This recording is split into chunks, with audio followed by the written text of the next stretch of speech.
So we learned that Revelation is the only prophetic book in New Testament, and then it comes from a word apocalypsis, which means unveiling or uncovering.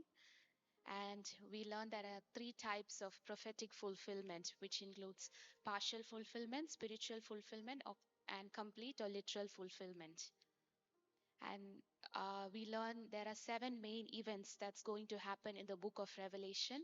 The first event is to crush the head of the serpent, which is mentioned in Genesis, and it's mentioned in Genesis 3:15, where uh, God speaks that, and I will put enmity between you and the women, and between your offspring and hers, and he will crush your head, and you will strike his heel. So the first event is to crush the head of the serpent. The second event that is going to happen is to restore creation to its original purpose, for the purpose for which it was created. The third event that's going to happen is Jesus reigning as king over David's throne and thereby restoring Israel. The fourth event is judgment of those who are not born again. The fifth event is rule of Antichrist and the great tribulation that's going to happen along with that. Sixth event is wedding of the Lamb, and seventh event is formation of new heaven and new earth. So that those are the 7 things that are going to happen in the book of Revelation. And when we look chapter wise, it can be divided into 3 or 4 main events that are going to happen. In the first chapter, it's mentioned about the description of Jesus Christ, who was dead and resurrected, and who holds the keys to death and Hades. So there, John is giving us a description of Jesus Christ. In chapter 2 and 3, we are learning about the letters that was written to the 7 churches in Asia Minor. From chapter 6 onwards, we learn about the rule of Antichrist and the major events that are associated with the rule of Antichrist on the earth and in heaven. And when we learn that there is something that's going to happen after chapter 3, so that major event that is going to happen after chapter 3 is the rapture of the church of Christ. So while we were learning about that, we were thinking, what is the position of Jesus Christ currently? So the position of Jesus Christ currently is the Son of Man. And what is the duty of Jesus? Currently, Jesus is seated at the right hand of Father God, interceding for us. And we learned about 3 major thrones, which are mentioned in the book of Revelation. The first throne is the judgment seat of throne, that is called as Bema seat. It's mentioned in 2 Corinthians 5:10 and 1 Corinthians 3, verse 12 to 15. This throne is not a throne for judging others, but rather rewarding the born again believers. So, this is a throne for rewarding the believers. And the second throne is the glorious throne of the Son of Man. And the third throne is the great white throne. We are going to learn about those 3 thrones. And we learned that there are 3 major sounds in the book of Revelation. The first sound is the loud command of God. That command is for the glorification of those who are born again and still living on the earth at the time of rapture. So, with the loud command of God, those who are living on the earth will be glorified, and will be glorified. And the second sound is the trumpet of God. With that sound, those who are glorified on the earth will be taken up or will be ascended to the mid-air. And the third sound is the voice of the archangel. That voice is for the protection of those believers who are going to be ascended to the heaven. So these are the 3 major sounds in the book of Revelation. So that's a summary of what we have learned in the first part. കഴിഞ്ഞ ആഴ്ചയിൽ നമ്മൾ കർത്താവിൻ്റെ rapture അല്ലെങ്കിൽ രണ്ടാം വരവിനെ കുറിച്ച് നമ്മൾ ചിന്തിക്കാനായിട്ടിട വന്നു. So last week we learned about rapture in the last week's no yeah. റാപ്ചറിനെ കുറിച്ച് നാം ചിന്തിക്കുമ്പോൾ ഞാൻ പറഞ്ഞ ഉപദേശം കർത്താവ് മഹോപദ്രവത്തിന് മുമ്പ് വരുമെന്നുള്ള ഉപദേശത്തിൽ നിന്നുകൊണ്ടാണ് നാം പഠിക്കുന്നത്. എന്നാൽ അതിനെ സംബന്ധിച്ച് 2 ഉപദേശങ്ങൾ കൂടെയുണ്ട്. മഹോപദ്രവത്തിന് ശേഷം വരുമെന്നും മഹോപദ്രവത്തിന്റെ നടുവിൽ വരുമെന്നും 2 ഉപദേശങ്ങൾ. So last week when we learned, we were learning from a perspective that the rapture will happen pre-tribulation, will happen before tribulation. But there are 2 other teachings as well, that rapture can happen mid-tribulation and after tribulation. So those 2 teachings are there as well. But we were learning in a perspective that rapture will happen pre-tribulation. മറ്റു രണ്ട് പഠനങ്ങളും ഉണ്ടെങ്കിലും നാം പ്രാധാന്യം കൊടുക്കുന്ന അതിന് വചനത്തിൽ കൂടുതൽ തെളിവുകളുള്ളതും വചനത്തിൽ കൂടുതൽ വിശ്വസനീയമായിട്ടുള്ളതും മഹോദ്രവത്തിന് ശേഷം കർത്താവ് വരുമെന്നുള്ളതിനാണ്. മഹോദ്രവത്തിന് മുമ്പ്. അതെ. So even though the people teach that rapture can happen in mid-tribulation and post-tribulation, when we learn deeper through the word of God, there are more proofs in the word of God that rapture can mostly happen pre-tribulation time.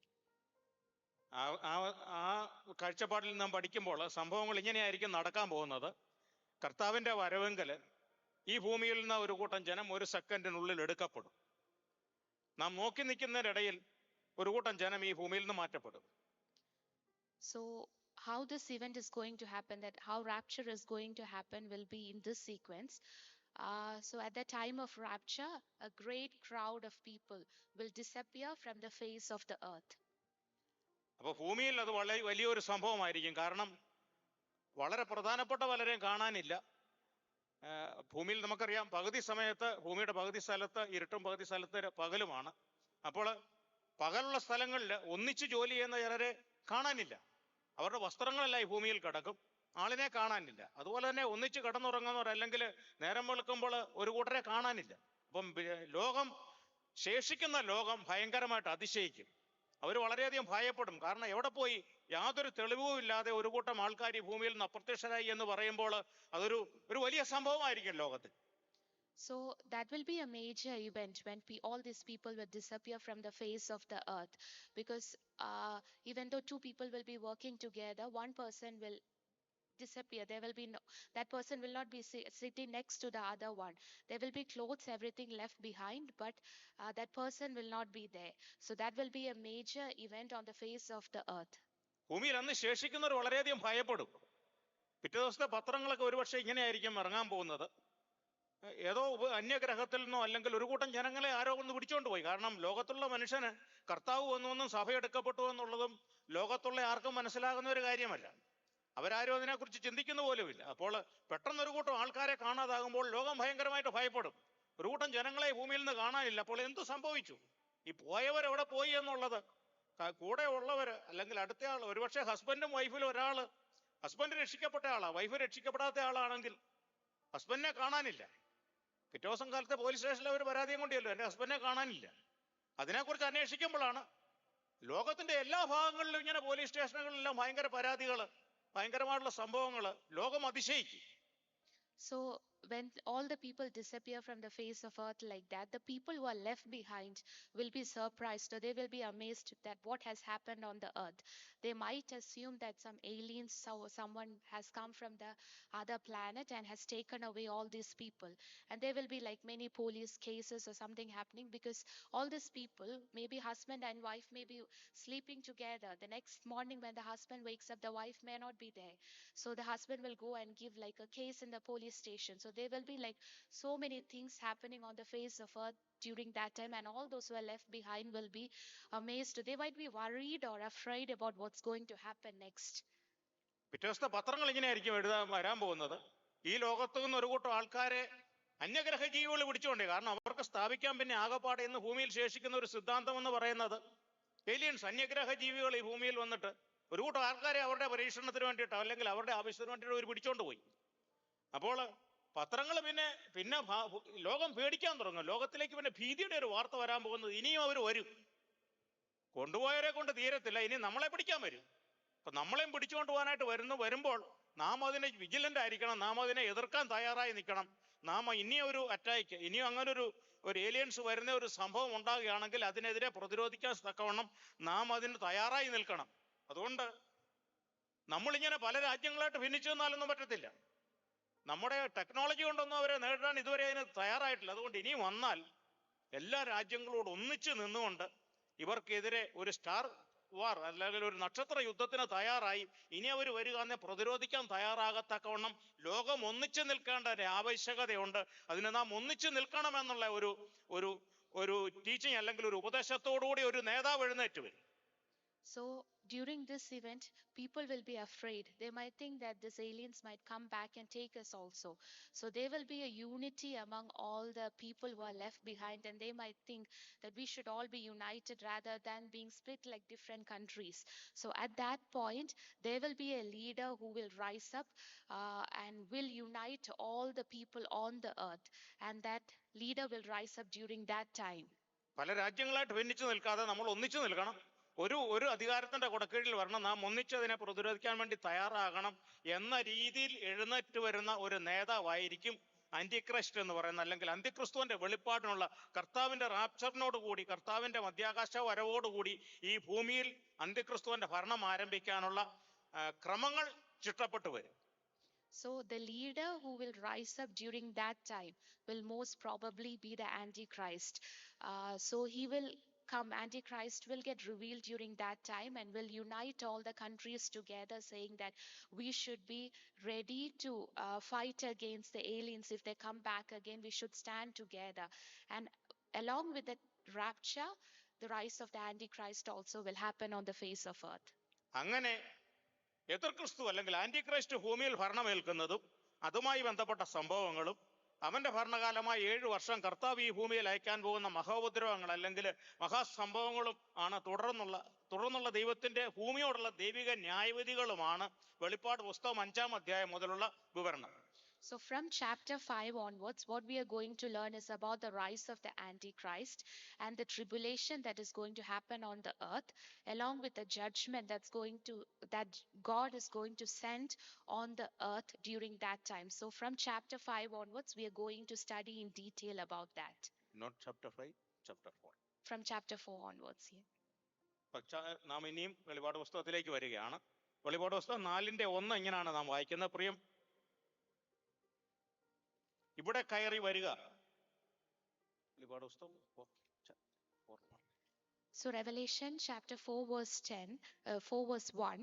After these things I looked, and behold, a door standing open in heaven. And the first voice which I heard was like a trumpet speaking with me, saying, Come up here, and I will show you things which must take place after this. വെളിപാട് പുസ്തകം 1 മുതൽ 3 വരെയുള്ള അധ്യായങ്ങൾ ഭൂമിയിൽ നിന്നുള്ള ദർശനമാണെങ്കിൽ 4 മുതലുള്ള അധ്യായങ്ങൾ അതിന്റെ രംഗം സ്വർഗത്തിലേക്ക് മാറ്റപ്പെടുകയാണ്.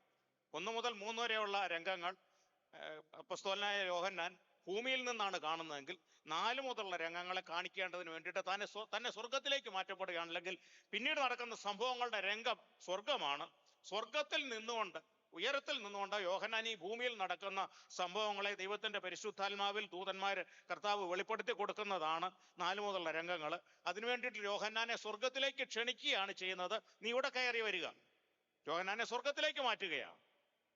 So from chapter 1 to 3, the event is happening on the face of the earth. In chapter 4, God is calling John to come up. So John is taken up to the heaven, and John is seeing from heaven what is going to happen on earth. സ്വർഗത്തിലേക്ക് മാറ്റപ്പെടുമ്പോൾ താൻ അവിടെ കാണുന്നത് തന്നെ, അവിടെ ആദ്യം കാണിക്കുന്ന രംഗം എന്ന് പറയുന്നത് പിതാവായ ദൈവത്തോടുള്ള ആരാധനയാണ്. So the first event, or the first thing that John is seeing after being taken up to heaven, is the worshipping of the Father God. Revelation 4:8-11. So from Revelation 4:8 to 11, that's what we can see. The 4 living creatures, each having 6 wings, were full of eyes around and within, and they do not rest day or night, saying, Holy, holy, Lord Almighty, who was and is to come. Whenever the living creatures give glory and honor and thanks to him who sits on the throne, who lives forever and ever. നാം ഇവിടെ കാണുന്നത് 24 മൂപ്പന്മാരെ നാം കാണുന്നു. Verse 10-ൽ നാം കാണുന്നത് 24 മൂപ്പന്മാരെ നാം കാണുന്നത്. അത് കാണിക്കുന്നത് പഴയ പുതിയ നിയമസഭ അല്ലെങ്കിൽ സാർവലൗകികമായ ആരാധനയെ കാണിക്കുന്നു.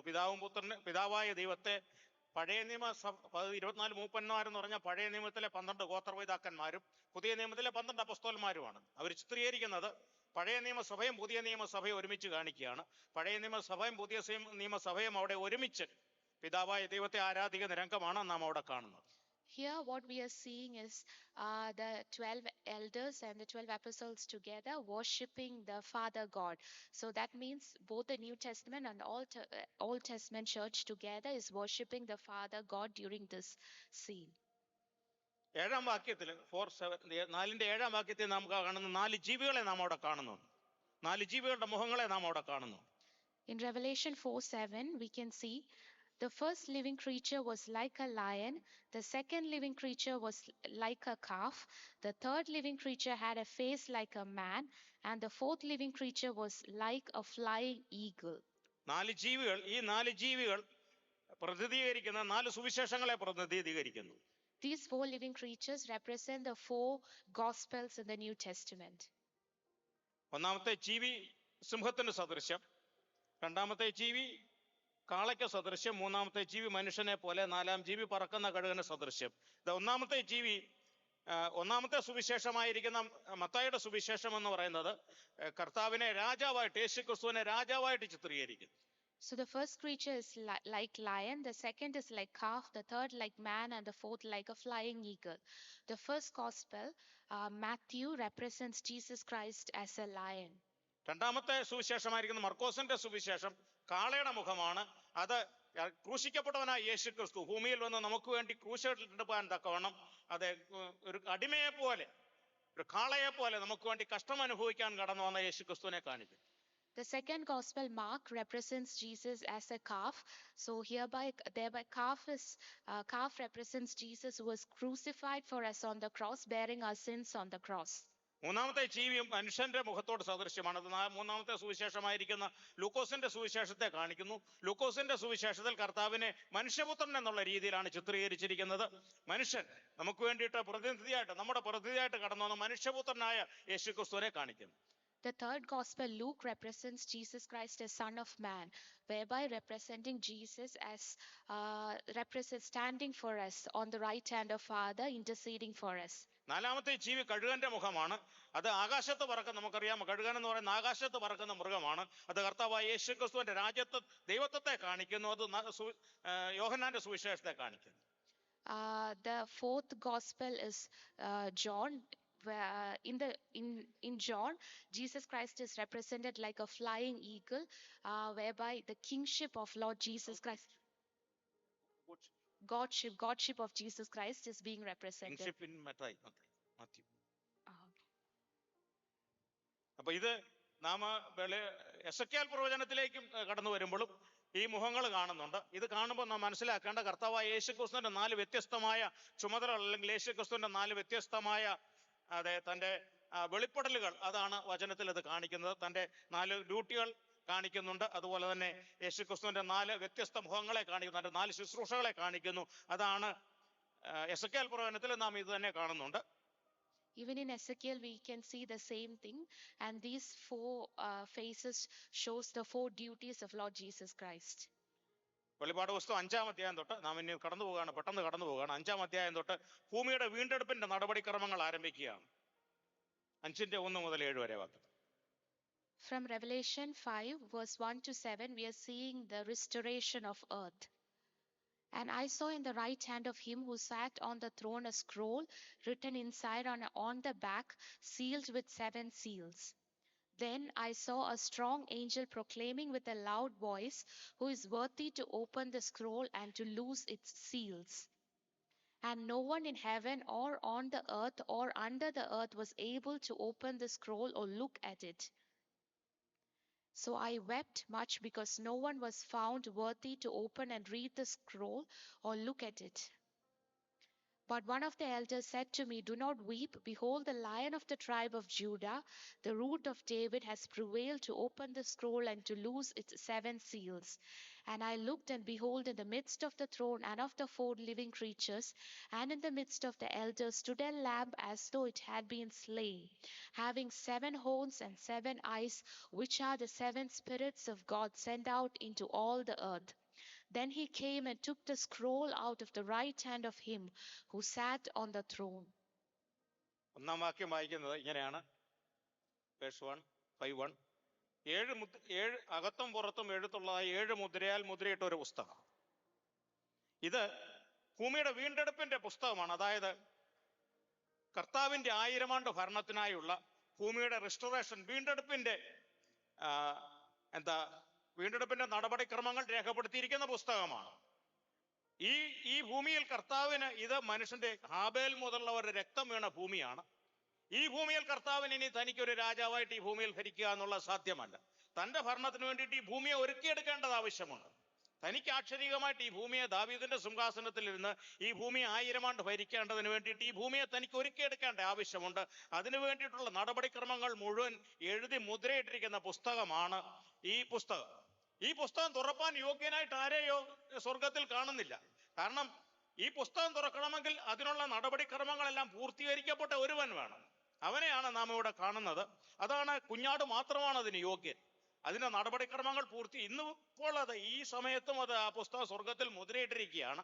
ഇനി കർത്താവിന്റെ, അതായത് ഭൂമിയുടെ വീണ്ടെടുപ്പിന്റെ നടപടിക്രമങ്ങൾ ആരംഭിക്കുമ്പോൾ മാത്രമാണ് ആ പുസ്തകം തുറന്ന് അതിന്റെ നടപടിക്രമങ്ങൾ വെളിപ്പെടാൻ പോകുന്നത്. So here we see a scroll that is written on inside and outside. So this scroll is the scroll where it is written what is the procedure for restoring the earth at the time when Jesus comes back to rule the earth for 1,000 years, or during the millennial reign. So the only one, there was no one found in heaven who was worthy to open the scroll. So the only one who was found worthy to open the scroll was Lord Jesus Christ, because he has completed everything required for us to open the scroll. So only at the time when the earth is going to be restored for the ruleship of Jesus Christ, that time only the scroll will be opened. നമ്മൾ കഴിഞ്ഞ തവണ ചിന്തിച്ചു, റോമാലേഖനം 8:19-22 വരെയുള്ള വാക്യങ്ങൾ പറയുന്നുണ്ട്, ദൈവപുത്രന്മാരുടെ വെളിപ്പാടിനെ, സൃഷ്ടി, ലോകം മുഴുവൻ, ഈ പ്രപഞ്ചം മുഴുവൻ കർത്താവിന്റെ 2ാം വരവിനെയും നമ്മുടെ തേജസ്കരണത്തെയും പ്രതീക്ഷിച്ചിരിക്കുക. അന്ന് മാത്രമേ ഈ ഭൂമിക്ക് ഒരു ശരിയായ വീണ്ടെടുപ്പുള്ളൂ. ഈ ഭൂമി ആദാമ്യ ഭൂമി എന്തായിരുന്നു എന്ന് കണ്ട ഭൂമിയായിരുന്നു.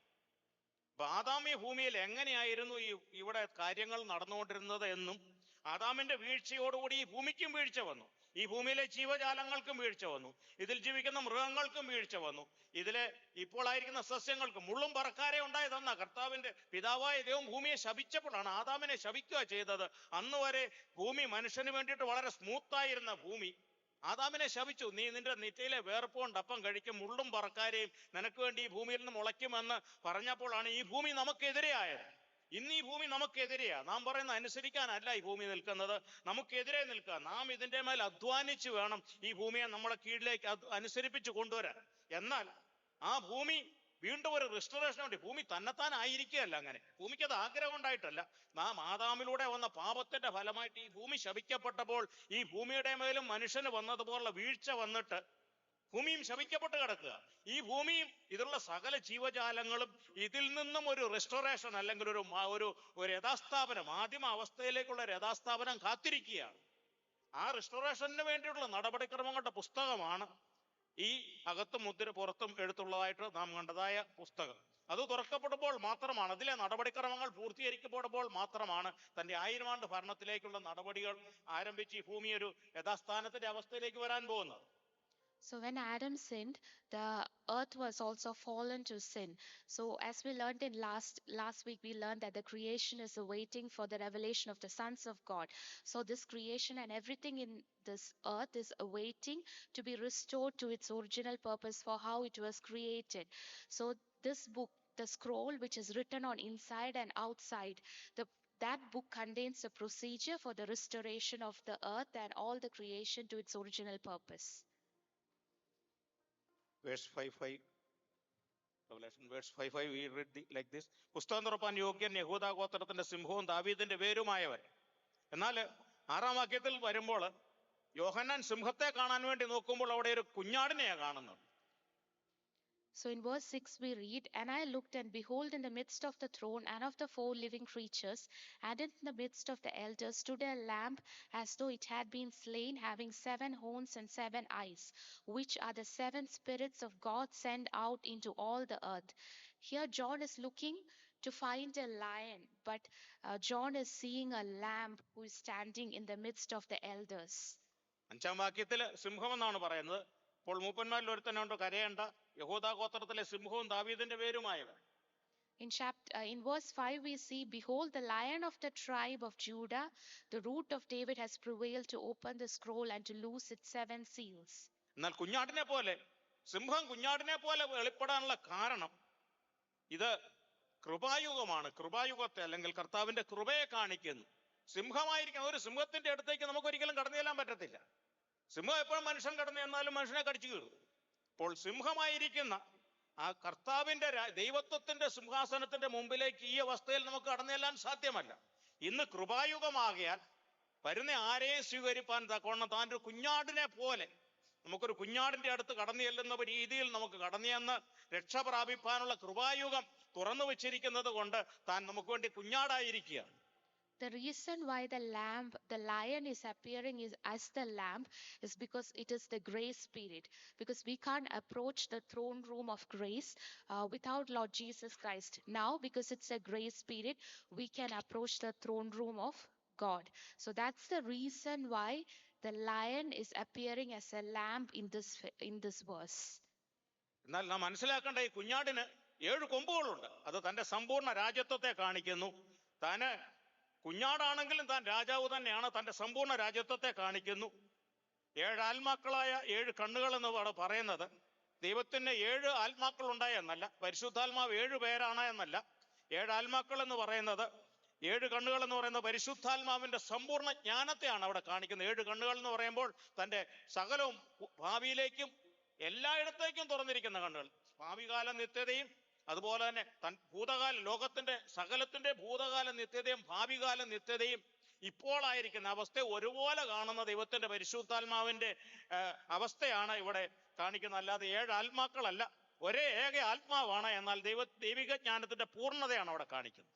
So we read that in verse 6, stood a lamb as though it had been slain, having 7 horns. The 7 horns represent that Jesus Christ is a complete king. And the 7 eyes, which are the 7 spirits of God. That doesn't mean there are 7 different spirits, but the 7 spirits represents the complete wisdom of the Holy Spirit of God, who is able to see completely what has happened in the past and what is going to happen in the future as well. So it shows the complete wisdom of the Holy Spirit of God. 5 അധ്യായത്തിന്റെ 9 മുതൽ 12 വരെയുള്ള വാക്യങ്ങൾ പുത്രനുള്ള ആരാധനയാണ്. 4-ാം അധ്യായത്തിൽ പിതാവിനുള്ള ആരാധന നാം കണ്ടു. നാം വായിക്കുന്നില്ല. 5-ാം അധ്യായം 9 മുതൽ 12 വരെ വാക്യങ്ങൾ ഒന്ന് വായിച്ചു മാത്രം പോകുകയാണ്. അത് പുത്രനായ ദൈവത്തിനുള്ള യേശുക്രിസ്തുവിനുള്ള ആരാധനയാണ് കാണിക്കുന്നത്. In chapter 4, we are seeing the worship towards the Father God. In chapter 5, we read about the worship to Lord Jesus Christ. So if we read from 9 till 12, it goes like this. And they sang a new song saying, you are worthy to take the scroll and to open its seals, for you were slain and have redeemed us to God by your blood out of every tribe and tongue and people and nation, and have made us kings and priests to our God, and we shall reign on the earth. 6 മുതൽ 10 വരെയുള്ള അധ്യായങ്ങൾ പിന്നീട് വർണ്ണിക്കുന്നത് കർത്താവിന്റെ സഭ എടുക്കപ്പെട്ടതിന് ശേഷം ഈ ഭൂമിയിൽ ശേഷിക്കുന്നവരുടെ പോലുള്ള ദൈവിക ന്യായവിധിയും അല്ലെങ്കിൽ രക്ഷിക്കപ്പെടാത്തൊരു, ഇന്ന് സൗജന്യമാണ് രക്ഷ. ഇന്ന് യാതൊരു വിലയും കൂടാതെ വിശ്വാസത്താൽ യേശുക്രിസ്തു എനിക്ക് വേണ്ടി മരിച്ചു എന്നുള്ള വിശ്വാസത്താൽ മാത്രം രക്ഷ പ്രാപിക്കാനായിട്ട് നമുക്ക് സാധിക്കും. എന്നാൽ വചനത്തിൽ ഒരു കാര്യം പറയുന്നുണ്ട്, എബ്രായ ലേഖനത്തിൽ പറയുന്നുണ്ട്, ഇത്ര വലിയ രക്ഷ നാം അഗണ്യമാക്കിയാൽ എങ്ങനെ ദൈവകോപത്തിൽ നിന്ന് നാം എങ്ങനെ തെറ്റിയൊഴി. ഇന്ന് സൗജന്യമായി കിട്ടുന്ന ഈ രക്ഷ ഇന്ന് നാം നമ്മുടെ സ്വന്തമാക്കാതെ പോയാൽ വരാനിരിക്കുന്ന ദൈവകോപത്തിൽ തെറ്റി ഒഴിയാനായിട്ട് സാധ്യമല്ല. ആ ദൈവകോപത്തിന്റെ അല്ലെങ്കിൽ രക്ഷിക്കപ്പെട്ട കർത്താവിന്റെ സഭ ഈ ഭൂമിയിൽ നിന്ന് എടുക്കപ്പെട്ടതിന് ശേഷം മത്സരികളായിട്ട് ഈ ഭൂമിയിൽ ശേഷിക്കുന്നവരുടെ മേൽ ഉള്ള ദൈവത്തിന്റെ ദൈവിക ന്യായവിധിയുടെയും ദൈവം അവരുടെ മേൽ അയക്കാൻ പോകുന്ന മഹാമാരികളുടെയും ഒരു രംഗചിത്രീകരണമാണ് 6 മുതൽ 10 വരെയുള്ള അധ്യായം. So from chapter 6 to 10, what we are going to see is about the judgment that is going to happen on those who are left on the earth. At this present age, this is a grace period. So everyone who comes to the near Lord Jesus Christ will be saved purely by grace. After the church is taken away from earth, that grace period is over. So, what we are going to see from chapter 6 to 10 is the judgment of a Father God towards the earth, and the events that are going to happen in association with that, and the plagues that will be sent on the earth during that period. അതിനെക്കുറിച്ച് നമുക്ക് മനസ്സിലാക്കാൻ വേണ്ടി ഒരു വാക്യം മാത്രം നമുക്ക് വായിക്കാം. വെളിപാട് റെവലേഷൻ 9:6. അവിടെ വായിക്കുന്ന, ആ കാലത്ത് മനുഷ്യൻ മരണം അന്വേഷിച്ച് കാണുകയില്ല, താനും മരിപ്പാൻ കൊതിക്കും, മരണം അവരെ വിട്ട് ഓടിപ്പോകും. അന്ന് ഈ മഹാമാരികൾ, ഈ മഹോപദ്രവം ഈ ലോകത്ത് നടക്കുമ്പോൾ ഈ ഭൂമിയിലുള്ള മനുഷ്യൻ എങ്ങനെയെങ്കിലും ഒന്ന് മരിച്ചാൽ മതിയായിരുന്നു എന്ന് ആഗ്രഹിക്കും. എന്നല്ല, മരണത്തെ നീക്കിക്കളയും. കാരണം മരിച്ചാൽ മരണം ഈ ഭൂമിയിൽ നിന്ന് കർത്താവ് കുറച്ചു നാൾ തന്നെ മാറ്റിവെക്കും.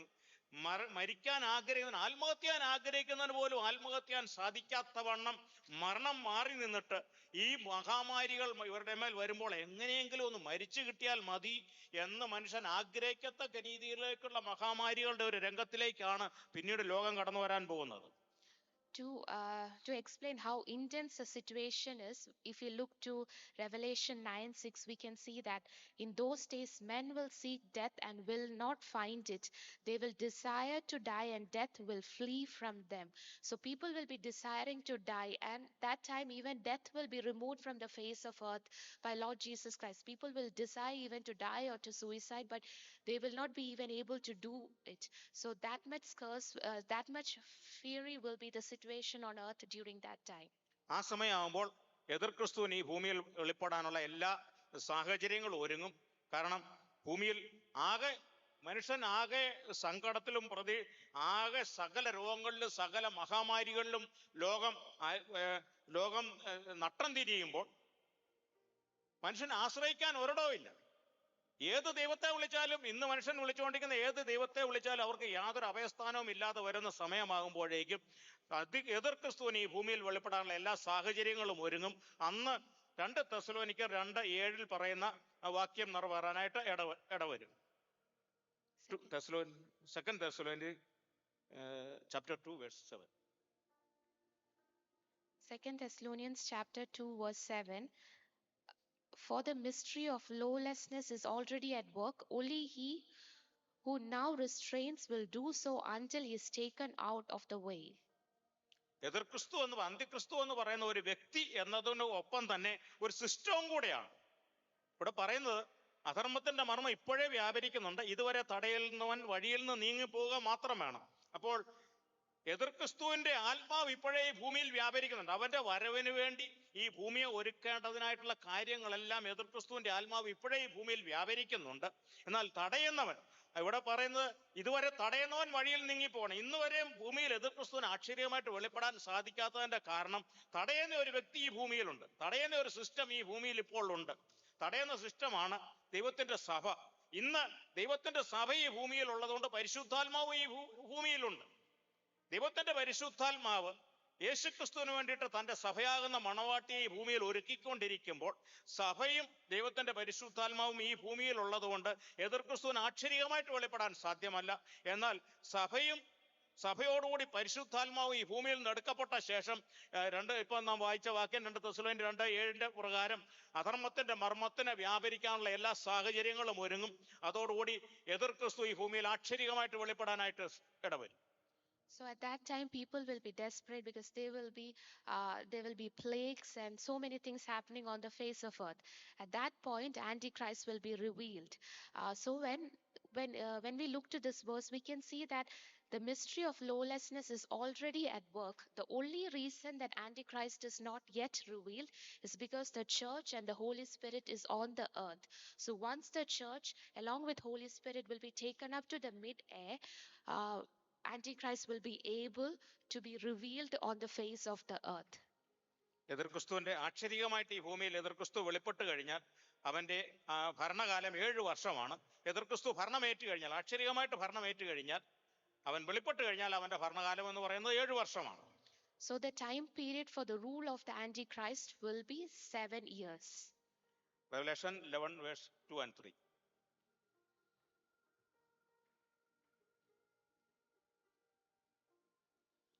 Revelation verse 11, 2 and 3. 11 verse 2 and 3.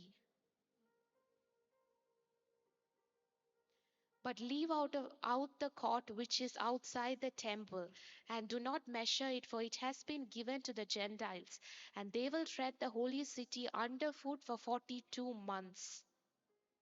ഈ 1260 ദിവസം എന്ന് പറയുന്ന 3.5 വർഷമാണ്. യഹൂദന്റെ കലണ്ടർ എന്ന് പറയുന്നത് ഒരു വർഷം 12 ഒരു മാസത്തിൽ 30 ദിവസമാണ്. അങ്ങനെ ഒരു യഹൂദന്റെ ഒരു വർഷം എന്ന് പറയുന്നത് 360 ദിവസമാണ്. ഇവിടെ 1260 ദിവസം എന്ന് പറയുന്നത് നാം അതിലേക്ക് കടന്നു വരും. വെളിപാട് പുസ്തകത്തിൽ കടന്നു വരാനിരിക്കുന്ന എതിർ ക്രിസ്തുവിന്റെ ഭരണകാലത്ത് കടന്നു വരാനിരിക്കുന്ന 2 സാക്ഷികളുണ്ട്. അവരുടെ പ്രവചനകാലമാണ് ഈ 1260 ദിവസം. അത് 3.5 വർഷമാണ്. So for Jews, a month is only 30 days. So that will make it up total to 360 days for a year for them. So the 1260 days mentioned in this verse is the time for the 2 prophets that are mentioned in the book of Revelation to be revealed on the face of earth. വീണ്ടും വെളിപാട് 13:5, 13 verse 5. Revelation 13 verse 5. Revelation 13 verse 5. And he was given a mouth speaking great things and blasphemies, and he was given authority to continue for 42 months. ഈ 42 months എന്ന് പറയുന്നത് 3.5 years ആണ്. So that 42 months is the 3.5 years. Total 7 years. And in total there will be 7 years. So first 3.5 years is for the prophets to reveal, and the second 3.5 years for the after the prophets. That will make it together to be 7 years. Revelation 12 verse 7 to 9. Revelation 12 verse 7 to 9. And a war broke out in heaven. Michael and his angels fought with the dragon, and the dragon and his angels fought, but they did not prevail, nor was a place found for them in heaven any longer. നാം മറ്റുള്ള വാക്യങ്ങളിലേക്കൊന്നും കൂടുതൽ വിശദമായിട്ട് കടന്നു പോകുന്നില്ല.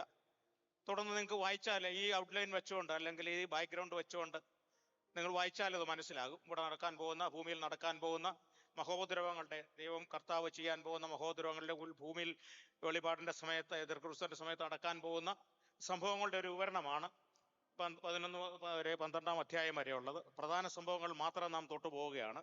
ഇവിടെ നാം കാണുന്നത് സ്വർഗത്തിലൊരു യുദ്ധമുണ്ടായി. So we are not going in detail for the other chapters, because it's all about the tribulation or the major events that are going to take place on earth during the rule of Antichrist. So if you read it by yourself, you will be able to understand with the outline. Now we see that there was a war which broke out in heaven. മിഖായേലും അവന്റെ ദൂതന്മാരും സാത്താന്റെ അവന്റെ ദൂതന്മാരുമായിട്ട് സ്വർഗത്തിലൊരു യുദ്ധമുണ്ട്, ആകാശമണ്ഡലത്തിൽ. അതായത്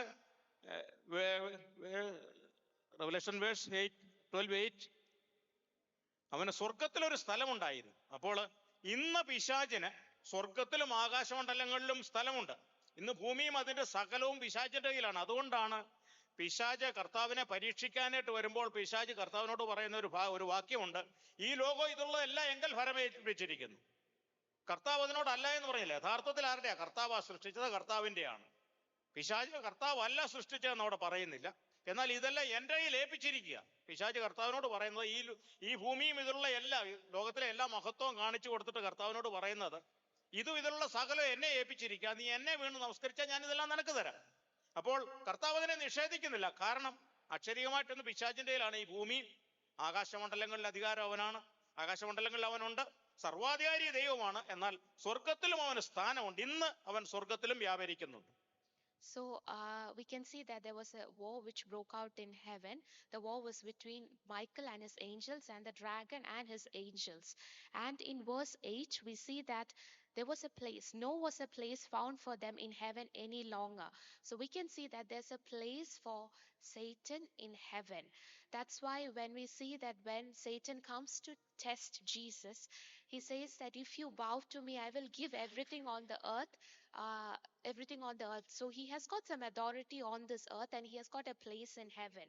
But even though Jesus Christ is the creator of the earth, he is not replying to Satan anything back. it's because Satan has got a place in heaven at present. 9-ാം വാക്യം നാം വായിക്കുക. Revelation 12:9 വായിക്കുന്നത്, അവനെയും ഭൂതന്മാരെയും ഭൂമിയിലേക്കാണ് തള്ളിക്കളഞ്ഞത്. So in verse 9, we can see that so the great dragon was cast out, that serpent of old, called the devil and Satan, who deceives the whole world. He was cast to the earth, and his angels were cast out with him. So we can see that Satan is cast out from heaven to the earth. അപ്പം ആകാശമണ്ഡലങ്ങളിൽ സ്വർഗത്തിലുള്ള സാത്താനെ അവിടെ നിന്നും വെട്ടിക്കളഞ്ഞത്, അവനെ അവന്റെ അധികാരങ്ങളെല്ലാം, ആകാശത്തുള്ള സ്വർഗത്തുള്ള അധികാരവും ആകാശത്തുള്ള അധികാരവും സമ്പൂർണ്ണമായിട്ട് നീക്കി അവനെ ഭൂമിയിലേക്ക് തള്ളിയിട്ടു. അപ്പോൾ അവൻ പിന്നീട് അവന്റെ സകല പ്രവർത്തന മണ്ഡലങ്ങളും ഭൂമിയിൽ മാത്രമായിട്ട് ശേഷിക്കുകയാണ്. അപ്പോൾ അവന് മനസ്സിലാക്കുക സമയങ്ങൾ തീരാൻ പോവുക. അപ്പൊ ഇനിയുള്ള സമയം ഭൂമിയിൽ മാത്രമേ സാധിക്കത്തുള്ളൂ. അതുകൊണ്ട് ഈ ഭൂമിയുടെ മേൽ ആധിപത്യം പുലർത്താൻ വേണ്ടിയിട്ട് കർത്താവിന്റെ വരവിനെ, അല്ലെങ്കിൽ ഈ ഭൂമിയെ കർത്താവ് യഥാസ്ഥാനപ്പെടുത്താനെ തടസ്സപ്പെടുത്താൻ വേണ്ടിയിട്ട് എന്തെല്ലാം ചെയ്യാമോ അതിന്റെ സർവ്വശക്തിയും എടുത്തുകൊണ്ട് ഈ ഭൂമിയുടെ മേൽ പ്രവർത്തിക്കാൻ വേണ്ടിയിട്ട് സാത്താനെ ഭൂമിയിലേക്ക് തള്ളിയിടുകയാണ് ചെയ്യുന്നത്. So we see that the Satan is cast out from the heaven to the earth. So Satan understands by that time that he doesn't have any authority over any other realms, because he's fully over the earth now, and he knows that his time is going to end, and Jesus Christ is coming back to restore the earth and to rule over the earth. So Satan, in his full measure during that period, tries to take authority over the earth and also to prevent Jesus Christ from coming back to the earth. വെളിപാട് 12:12 നാം ഇങ്ങനെയാണ് വായിക്കുന്നത്, ആകയാൽ സ്വർഗവും അതിൽ വസിക്കുന്നവരുമായുള്ളവരെ ആനന്ദിപ്പിൻ, ഭൂമിക്കും സമുദ്രത്തിനും അയ്യോ കഷ്ടം, പിശാച് തനിക്ക് അല്പകാലമേ ഉള്ളൂ എന്നറിഞ്ഞ മഹാക്രോധത്തോടെ നിങ്ങളുടെ അടുക്കൽ ഇറങ്ങി വന്നിരിക്കുന്നു. അന്ന് ഭൂമിയിലുള്ളവരോട് ദൈവത്തിന്റെ ആത്മാവിന് പറയാനുള്ള കാര്യം ഇതാ, സ്വർഗവും ആകാശവും സന്തോഷിക്കുക, അവന്റെ സ്ഥാനം അവിടുന്ന് പോയി. ഇനിയും സ്വർഗത്തിൽ സ്ഥാനമില്ല, ആകാശത്തിൽ സ്ഥാനമില്ല. അവിടെ വ്യാപരിക്കുന്ന ദൈവദൂതന്മാർക്ക് സന്തോഷമാണെന്നാൽ ഭൂമിയിലുള്ളവർക്ക് മഹാകഷ്ടം. അന്ന് ഇനി പിശാചിന്റെ ഏറ്റവും വലിയ ടാർഗറ്റ് എന്ന് പറയുന്നത് ഇസ്രായേൽ. അപ്പൊ ഇസ്രായേലിനുള്ള ബന്ധത്തിൽ എന്തെല്ലാം ചെയ്യാൻ പറ്റുമോ, അല്ലെങ്കിൽ അവരെ പിന്നീട് ഭൂമിയിൽ കർത്താവിന് വേണ്ടി ശേഷിക്കുക, അല്ലെങ്കിൽ ദൈവത്തിന്റെ ജനമെന്ന് അല്പമെങ്കിലും പറയാൻ ശേഷിക്കുന്ന ഒരേ ഒരു ജാതി ഇസ്രായേൽ മാത്രമാണ്. അവരോടാണ് പിന്നെ അവന്റെ മഹാക്രോധം വരാൻ പോകുന്നത്. അപ്പോൾ അതിനോടുള്ള ബന്ധത്തിൽ ഭൂമിയുടെ മേലും ദൈവത്തിന്റെ ക്രോധം ഇതിന്റെ മേൽ ചൊരിയപ്പെടുമ്പോൾ ഭൂമിയിലുള്ളവർക്കും കഷ്ടം വരികയാണ്. അതാണ് ഇവിടെ പറയുന്നത്. So in verse 12 we see that, therefore rejoice, O heavens, and you who dwell in them. Woe to the inhabitants of the earth and the sea, for the devil has come down to you having great wrath, because he knows that he has a short time. So the heavens are rejoicing that time, because Satan is cast out from the heavens, and the angels in the heavens are also rejoicing. But to the earth, the Lord is saying that the devil has come down to you having great wrath, because he knows as he has got a short time. Devil is coming to the earth in its full measure, and the judgment is going to happen on earth from God during that time.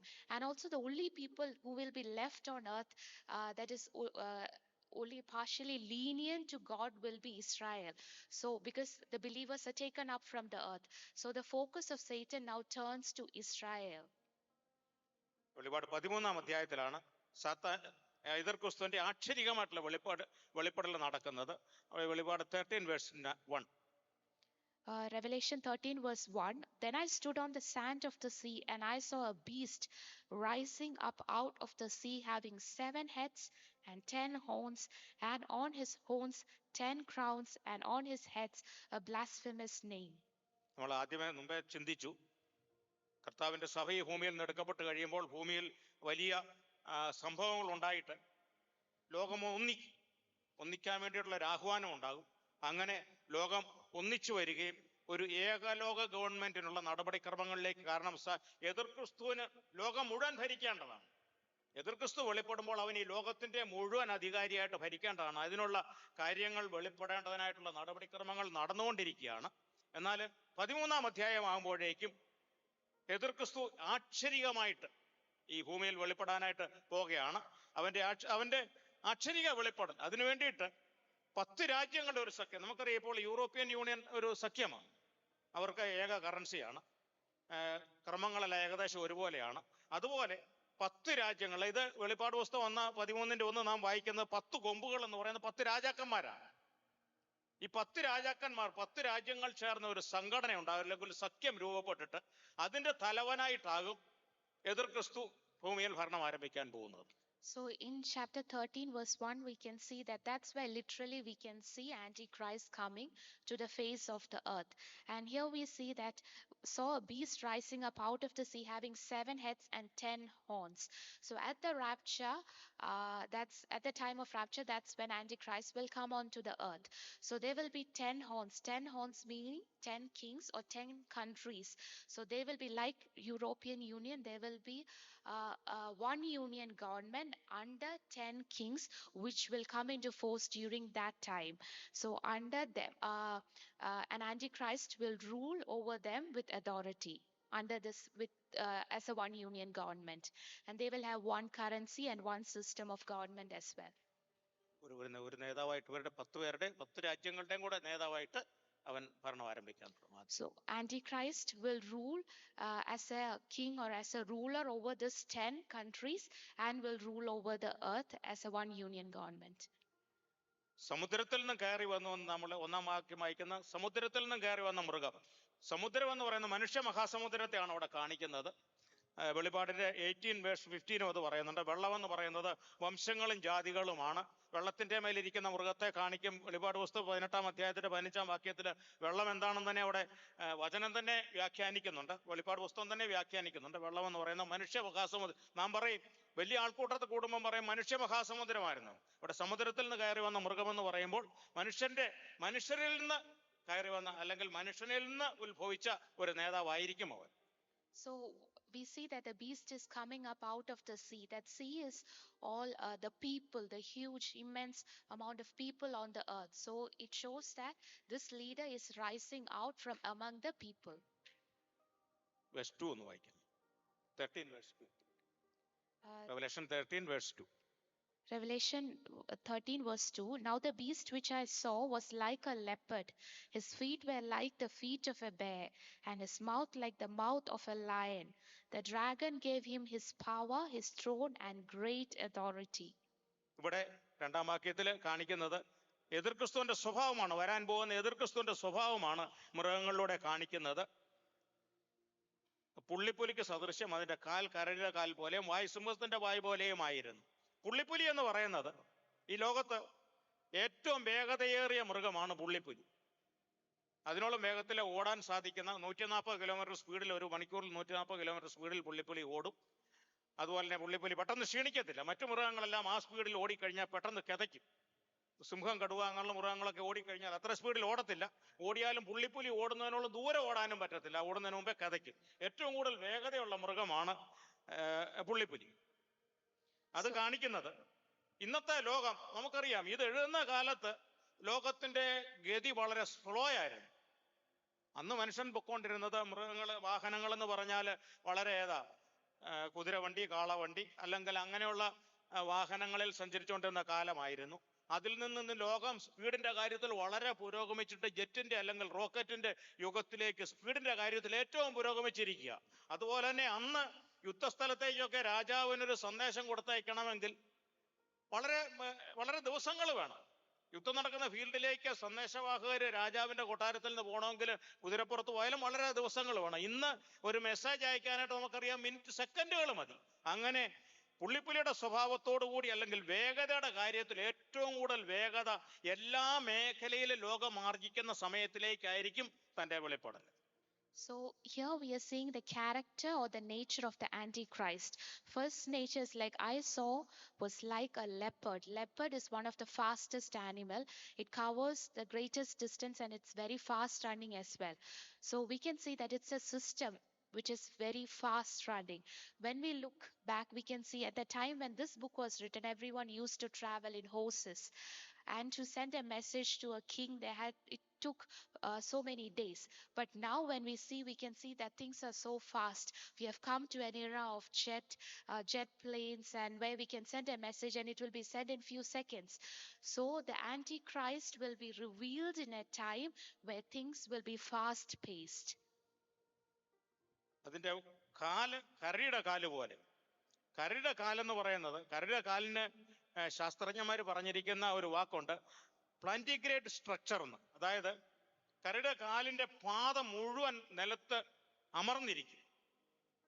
മറ്റുള്ള മാംസഭുക്കുകളായ സിംഹം, കടുവ അങ്ങനെയുള്ള മൃഗങ്ങളുടെ കാൽപാദം നാം ഭൂമിയിൽ നോക്കിയാൽ അവയുടെ വിരലുകൾ ഇങ്ങനെ 5 അകത്ത്, ഈ മറ്റു മാംസഭുക്കുകളുടെ ഒക്കെ വിരലെന്ന് പറയുന്ന കൈയുടെ പാദത്തിന്റെ അകത്താണ്. അത് നിലത്ത് ചവിട്ടുമ്പോൾ അത് 5 സ്ട്രക്ചർ, 5 പാർട്സ് ആയിട്ടാണ്. അതിന്റെ ഇടയ്ക്കൂടെ വിടവുകളുണ്ട്. അതുപോലെ ചെറുതാണ്.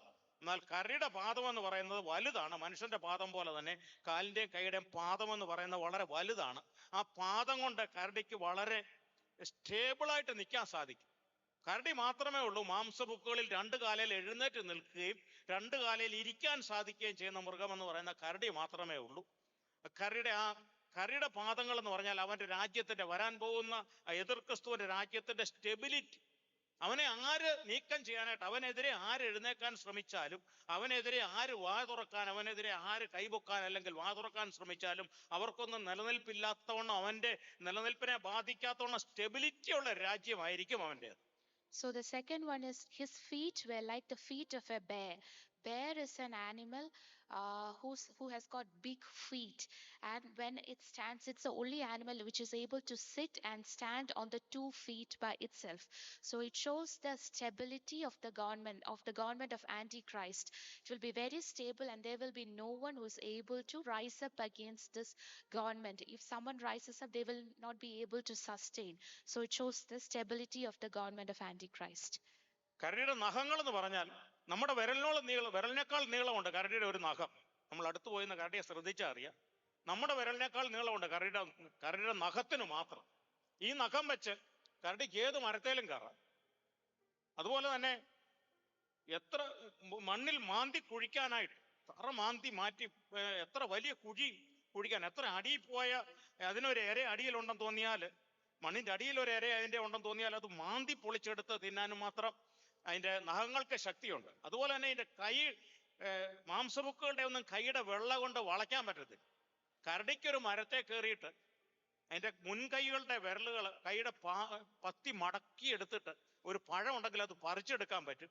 ഇല പോലും പറിച്ചെടുക്കാൻ തക്കവണ്ണം കൈയുടെ വെള്ളയ്ക്ക് ഫ്ലെക്സിബിലിറ്റി ഉണ്ട്. ഇത് കാണിക്കുന്നത് അവന്റെ സ്വഭാവമാണ്. അവന്റെ ശത്രുവായിട്ടുള്ളവൻ ഏത് ഉന്നതിയിൽ പോയാലും അവൻ വലിച്ചു പറിക്കും. ഏത് അടിയിൽ പോയാലും മാന്തിയെടുത്ത് തറമാന്തിയെടുക്കത്തക്കവണ്ണം നിഷ്ഠൂരമായിട്ട് അവനെതിരെ വരുന്ന ഒന്നിനെ നിലനിർത്തുകയല്ലാത്തൊരു സ്വഭാവമായിരിക്കും അവൻ്റേത്. So we can see that the nails or the claws of this bear is very long and it's very sharp. So the bear can climb any tree and can dig any deeper. So the nails are so sharp. This shows that the government of Antichrist or the system of Antichrist will be so sharp or so fierce that it will be able to destroy anyone who stands up against this government. വായ സിംഹത്തിന്റെ വായു പോലെ. സിംഹത്തെ കാണിക്കുന്നത് സിംഹമാണ് ഏറ്റവും ശക്തിയുള്ള മൃഗം. ഏറ്റവും ധൈര്യമുള്ള മൃഗവും സിംഹമാണ്. ഏത് സാഹസികതയ്ക്കും, ആനയെ കണ്ടാൽ പോലും സിംഹം മറിമാറത്തില്ല. ഒരു ആനയെ പോലും സിംഹത്തിന് ആക്രമിക്കണമെന്ന് തോന്നിയാൽ ഒന്നും നോക്കാതെ ചാടി അതിന്റെ മുകളിലോട്ട്, നമുക്കൊക്കെ കാണാവുന്നേ ഉള്ളൂ, ഇന്ന് ടിവിയിലൊക്കെ കാണാവുന്നതേ ഉള്ളൂ. ആനയെ കണ്ടാൽ സിംഹം ചാടി അതിന്റെ മണ്ടയ്ക്കോട്ട് അങ്ങ് കയറി അതിന്റെ തലയിൽ കയറി ഇരുന്ന് അതിനെ പിടിക്കാനൊന്നും ഒരു പേടിയില്ല സിംഹത്തിന്. അതുപോലെ തന്നെ സിംഹത്തിന് ഭയങ്കര സംഘടനാശേഷിയാണ്. സിംഹം മാത്രമേ ഉള്ളൂ. മാത്രമല്ല, സിംഹം കൂട്ടം ചേർന്ന് അരപിടിക്കുന്ന മൃഗമാണ്. കടുവയൊക്കെ ഒറ്റയ്ക്ക് അരപിടിക്കുന്നത്, പുലിയാന്നാൽ ഒറ്റയ്ക്ക് അരപിടിക്കുന്നത്, കരടിയാന്നാൽ ഒറ്റയ്ക്ക് അരപിടിക്കുന്നത്. സിംഹം കൂട്ടം ചേർന്ന് ആക്രമിക്കും. അതിന്റെ സംഘടനാശേഷി ഇത് കാണിക്കുന്നത് അവന്റെ ശക്തി, വരാനിരിക്കുന്ന എതിർ ക്രിസ്തുവിന്റെ രാജ്യത്തിന്റെ അല്ലെങ്കിൽ അവന്റെ സംഘടനാശേഷി. അവൻ വളരെ നല്ല സംഘാടകനായിരിക്കും. ആരെ എത്ര എതിര് നിൽക്കുന്നവനെയും പറഞ്ഞു മയക്കി അവന്റെ കൂട്ടത്തിൽ കൊണ്ടുവന്ന് അവരെ എല്ലാം അനുകൂലമാക്കാൻ മാത്രം ശേഷിയുള്ള സംഘടനാശേഷി, അവന്റെ ശക്തി, സിംഹത്തിന്റെ പോലെ ശക്തിയും ധൈര്യവും സാഹസികതയും എല്ലാം ഒത്തിണങ്ങിയ സ്വഭാവമായിരിക്കും എതിർ ക്രിസ്തുവിന്റെ എന്ന് കാണിക്കുക. So the third thing is his mouth will be like the mouth of a lion. So lion is one of the strongest animals on the earth. And also lion, we can see that when lion tries to attack its enemies, it unites together and attacks the enemies. So similarly, the government that will be formed, Antichrist, will be same like that. Even those who are against him, he will be able to bring them onto his side. So he will be able to unify everyone who stands along with him. So that shows the unification under the government of Antichrist and the strength and the fearlessness of the government under him. Verse 2 നാം വീണ്ടും കാണുന്നത്, അതിന് മഹാസർപ്പം തന്റെ ശക്തിയും സിംഹാസനവും വലിയ അധികാരവും കൊടുത്തു. മഹാസർപ്പം എന്ന് പറയുന്നത് പിശാചാണ്. എതിർ ക്രിസ്തുവിന് ഭരിക്കാൻ അവന്റെ എല്ലാ കാര്യങ്ങളും അവന്റെ ഇഷ്ടം പോലെ നടത്തിയെടുക്കാൻ വേണ്ടി പിശാച് തന്റെ സകല അധികാരവും ആന്റിക്രൈസ്റ്റിന് അല്ലെങ്കിൽ എതിർ ക്രിസ്തുവിന് കൊടുക്കുക ചെയ്യുന്നത് ഇവിടെ. കാരണം പിശാച് ആത്മാവാ. നമുക്കറിയാം സാത്താൻ അല്ലെങ്കിൽ നമുക്ക് സാത്താനെ നമ്മൾ ആരും ഇതുവരെ കണ്ടിട്ടില്ല. പിശാചിനെ ആരും നേരിട്ട് കണ്ടവരാരുമില്ല. സാത്താന്യ ദൂതന്മാരെയും കണ്ടിട്ടില്ല. ആത്മാവ് ആത്മമണ്ഡലത്തിൽ വ്യാപരിക്കുന്ന ജീവിയാണ് പിശാച് എന്ന് പറയുന്നത്. അപ്പം ഈ ഭൂമിയിൽ പ്രവർത്തിക്കണമെങ്കിൽ പിശാചിന് ശരീരമില്ല. അപ്പൊ തന്റെ ആഗ്രഹങ്ങൾ നിവർത്തിക്കുക അല്ലെങ്കിൽ തനിക്ക് അധികാരം ഉണ്ടെങ്കിലും പിശാചിന് നേരിട്ടൊന്നും ഈ ഭൂമിയിൽ ചെയ്യാൻ പറ്റത്തില്ല. പിശാചിന് എന്തെങ്കിലും ചെയ്യണമെങ്കിൽ അതിനുവേണ്ടി നിന്നു കൊടുക്കുന്ന ഒരാൾ വേണം. അപ്പൊ എതിർ ക്രിസ്തു അതിനു വേണ്ടിയിട്ട് ഏൽപ്പിച്ചു കൊടുത്തു കഴിയുമ്പോൾ ഈ പിശാച് തന്റെ സകല അധികാരവും ശക്തിയും എല്ലാം ഈ എതിർ ക്രിസ്തുവിന്റെ മേൽ കൊടുക്കുകയാണ് ചെയ്യുന്നത്. So we can see the dragon gave him his power, his throne, and great authority. So the dragon will give all his power and authority to Antichrist. So he will be exercise power over the people on the earth during that time. Revelation 17 verse 13. ഈ 10 രാജാക്കന്മാർ ഇവിടെ നാം വായിക്കുന്ന ഇവർ ഒരേ അഭിപ്രായമുള്ളവർ തങ്ങളുടെ ശക്തിയും അധികാരവും മൃഗത്തിന് ഏൽപ്പിച്ചു കൊടുക്കുന്നു. Revelation 17 verse 13, these are of one mind and they will give their power and authority to the beast. So these 10 rulers will give their power and authority to the beast during that time. 10 രാജ്യങ്ങളും അവർ ഒരേ അഭിപ്രായത്തിൽ പിശാചിന്റെ മുഴുവൻ അധികാരവും കിട്ടി. ഭൂമിയുള്ള രാജാക്കന്മാരുടെ അല്ലെങ്കിൽ ഭൂമിയുള്ള 10 മേജറായിട്ടുള്ള രാജ്യങ്ങളുടെ അധികാരം കിട്ടി. അങ്ങനെ അവൻ ഏകലോക ഗവൺമെന്റിൽ അല്ലെങ്കിൽ ഈ ഭൂമിയെ മുഴുവൻ റോൾ ചെയ്യാൻ മാത്രം ശക്തിയുള്ള ഒരു നേതാവും രാജാവുമായിട്ട് അവൻ ഉദയം ചെയ്യും. So the dragon has given all the power and authority to this king, and the 10 rulers will also give their authority, will submit their authority to the Antichrist. So in full authority he will rise up and he will make a one union government on this earth at that time. നാം മനസ്സിലാക്കേണ്ടത് verse 17 For God has put it into their heart to fulfill his purpose, to be of one mind and to give their kingdom to the beast until the words of God are fulfilled. ഈ പിശാച് അല്ലെങ്കിൽ എതിർ ക്രിസ്തു ഈ ഭൂമിയിൽ ഭരിക്കുകയും ഈ കാര്യങ്ങളെല്ലാം പിശാചിന്റെ അധികാരങ്ങളും ഭരണവുമെല്ലാം ഈ ഭൂമിയിൽ നടക്കുകയും ചെയ്യുമ്പോഴും നാം മനസ്സിലാക്കേണ്ടത് സർവാധികാരിയായ ദൈവത്തിന്റെ ഹിതപ്രകാരം തന്നെയാണ് ഇതെല്ലാം നടക്കുന്നത്. അല്ലാതെ പിശാചിന്റെ ഇഷ്ടപ്രകാരമൊന്നുമല്ല കാര്യങ്ങൾ നടക്കുന്നത്. ഈ കാര്യങ്ങളെല്ലാം ഇങ്ങനെ പിശാചിന്റെ ഭരണത്തിൽ കാര്യങ്ങൾ നടക്കുന്നുണ്ട് എങ്കിലും സ്വർഗത്തിലെ ദൈവം തീരുമാനിച്ചിരിക്കുന്ന അല്ലെങ്കിൽ താൻ മുന്നമേ നിർണയിച്ചു വെച്ചിരിക്കുന്ന പദ്ധതി പ്രകാരം തന്നെ തന്റെ പരമാധികാരത്തിന് കീഴിലാണ് ഈ കാര്യങ്ങളെല്ലാം ഭൂമിയിൽ എപ്പോഴും നടക്കുന്നത്. So we can see that for God has put it into their hearts to fulfill his purpose. So all these events are not happening without the knowledge of our Father God, but it's all happening under the purpose and it's already predestined by our Father God. ഇനി നാം എതിർ ക്രിസ്തുവിന്റെ നാം ഇപ്പൊ ചില കാര്യങ്ങൾ പുറമേ നിന്ന് ഔട്ട്ലൈനായിട്ട് പഠിക്കുകയാണ് ചെയ്തത്. ഇനി എതിർ ക്രിസ്തുവിന്റെ ഭരണം എങ്ങനെ ആയിരിക്കും എന്നുള്ളതിനെ കുറിച്ച് നമുക്ക് ഒന്ന് കടന്നു വരാം. Daniel chapter 9 verse 27. Daniel chapter 9 verse 27. So Daniel chapter 9 verse 27, but in the middle of the week he shall bring an end to sacrifice and offering, and on the wing of abominations shall be one who makes desolate, even until the consummation which is determined is poured out on the desolate. അവൻ ചെയ്യാൻ പോകുന്നത് ഇങ്ങനെയാണ്, ലോകരാജ്യങ്ങളെ എല്ലാം വശീകരിച്ച്, കാരണം ഇങ്ങനെ പോയി കഴിഞ്ഞാൽ നമുക്ക് മുന്നോട്ട് പോകാൻ പറ്റത്തില്ല എന്ന് ലോകത്തെ പറഞ്ഞ് മനസ്സിലാക്കിക്കൊണ്ട് എല്ലാവരെയും കൂടെ വശീകരിച്ച് അവനൊരു ഏകലോക ഗവൺമെന്റ് കൊണ്ടുവരുമ്പോൾ അവൻ ചെയ്യാൻ പോകുന്ന കാര്യം ദാനിയേൽ 9:27 നാം വായിക്കുന്നത്, അവൻ ഒരാഴ്ച വട്ടത്തേക്ക്, വചനത്തില് പലതും നിഗൂഢാർത്ഥത്തിലാണ് എഴുതിയിരിക്കുന്നത്. ഒരാഴ്ച വട്ടം എന്ന് ദാനിയേലിന്റെ പുസ്തകത്തിൽ ഒരാഴ്ച വട്ടം എന്ന് പറഞ്ഞിരിക്കുന്നത് 7 വർഷമാണ് ഒരാഴ്ച വട്ടം. ഒരു ദിവസം എന്ന് പറഞ്ഞിരിക്കുന്നത് ഒരു വർഷമാണ്. വെളിപ്പാട് പുസ്തകത്തിൽ ഒരു ദിവസം, ഒരു കാലം, ഇരുകാലം, ഒരു കാലം എന്ന് പറയുന്നത് ഒരു വർഷമാണ്. ഒരാഴ്ചവട്ടം എന്ന് പറയുന്നത് 7 വർഷം അടങ്ങുന്ന ഒരു പീരീഡിനെയാണ് ഒരാഴ്ചവട്ടം എന്ന് പറയുന്നത്. ഇവിടെ ദാനിയേലിന്റെ പുസ്തകത്തിൽ ദാനിയേൽ പ്രവചനവും വെളിപ്പാട് പുസ്തകവും നാം ഒന്നിച്ചു പഠിക്കേണ്ടതാണ്. ദാനിയേൽ പ്രവചനം 9-ാം അധ്യായത്തിന്റെ 27-ാം വാക്യത്തിൽ വായിക്കുന്നത്, അവൻ ഒരാഴ്ച വട്ടത്തെ, അതായത് എതിർ ക്രിസ്തു 7 വർഷത്തേക്ക് അവൻ എല്ലാവരുമായിട്ട് ഒരു ശക്തമായ ഉടമ്പടി, ഈ 10 രാജ്യങ്ങൾ ഒന്നിച്ചു വരുന്നതിനോടൊപ്പം തന്നെ മറ്റു രാജ്യങ്ങളെല്ലാമായി ചേർന്ന് അവനൊരു ശക്തമായ ഉടമ്പടി ഉണ്ടാക്കും. എല്ലാവരും അവന്റെ ഭരണത്തിന് കീഴിൽ വരത്തക്കവണ്ണം അവൻ ശക്തമായ ഉടമ്പടികൾ രൂപീകരിച്ച് എല്ലാ രാജ്യങ്ങളെയും അവന്റെ ഭരണത്തിന്റെ കീഴിൽ കൊണ്ടുവരും.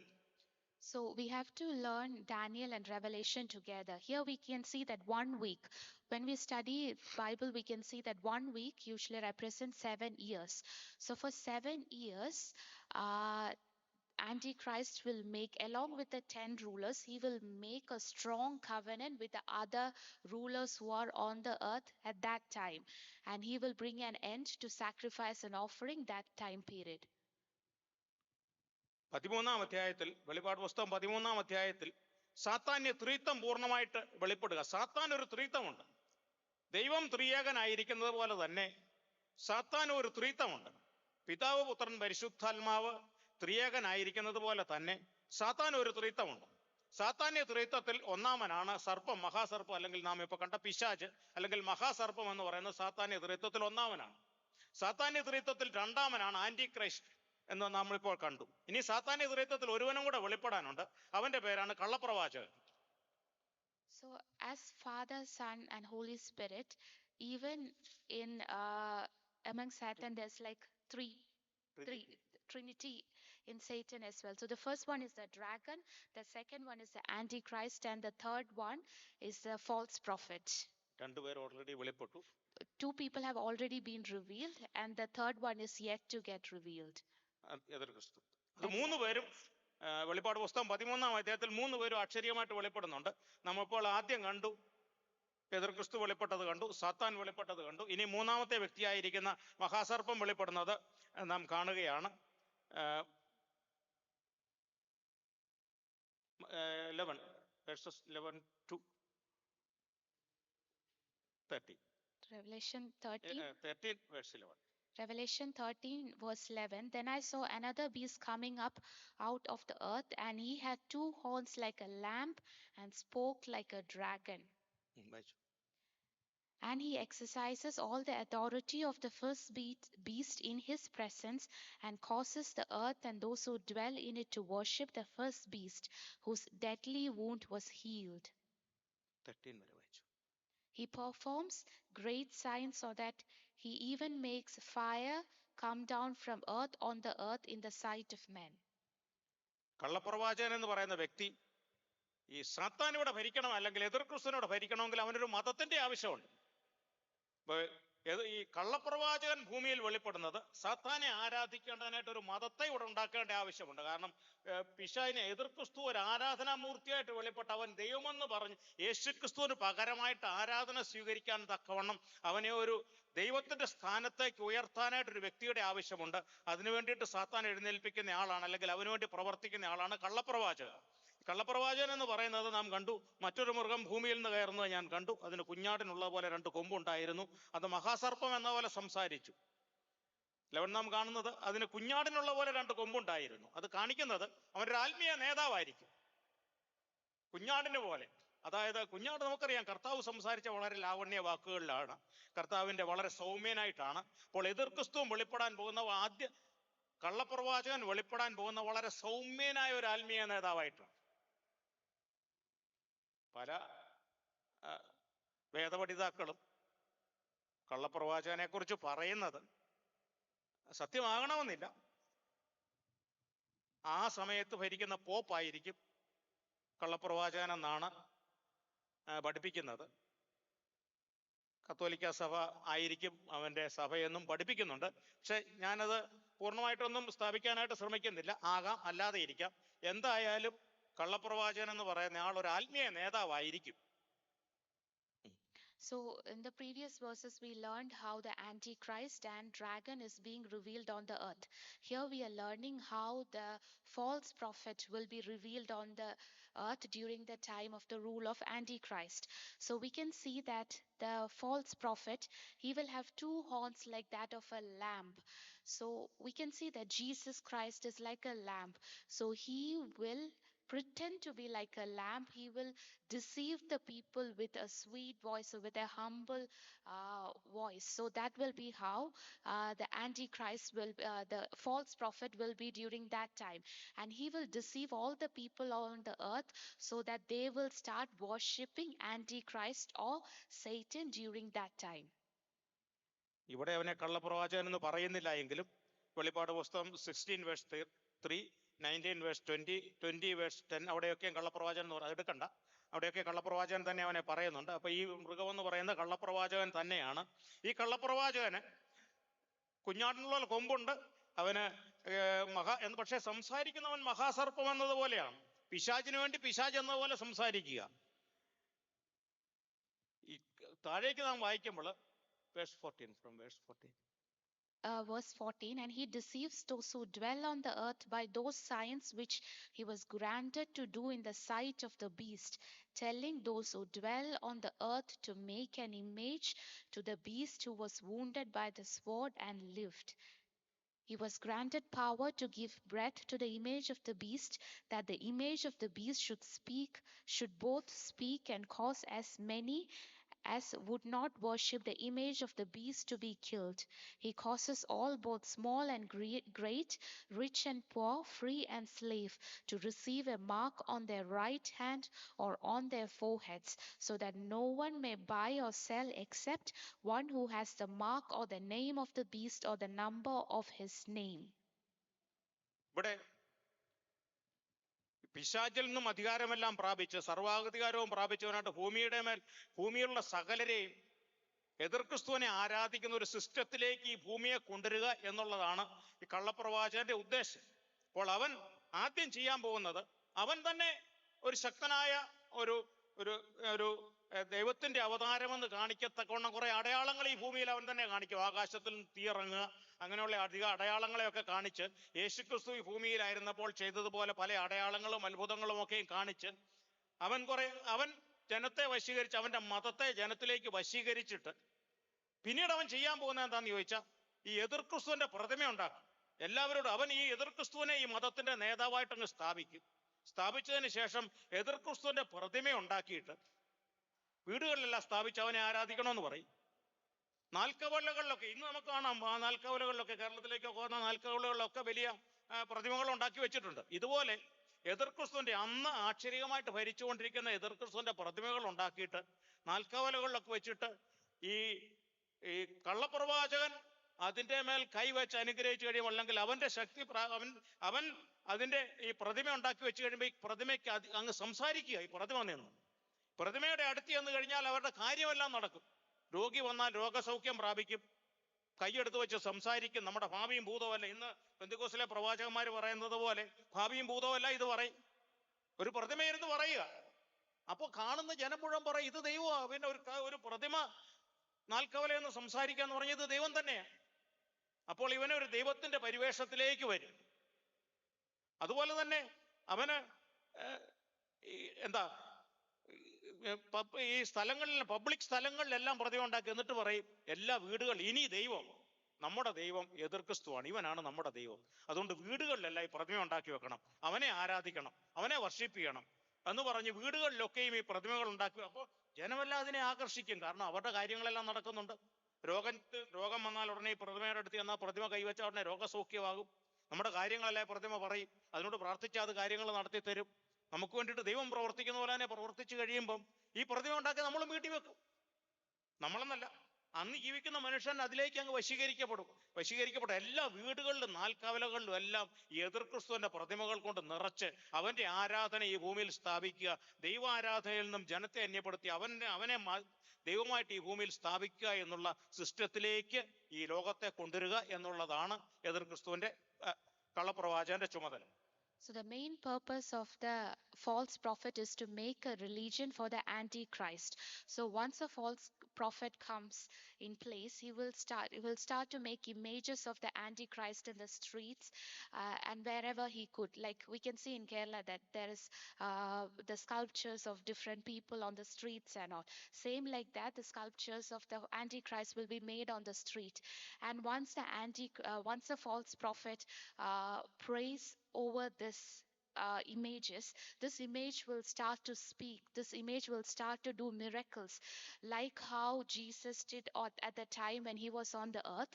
This image will start to do miracles, will start to bring fire from sky, and people will be deceived because everyone on the earth at that time want their things to be done, want miracles. So the people will be deceived, will be healed.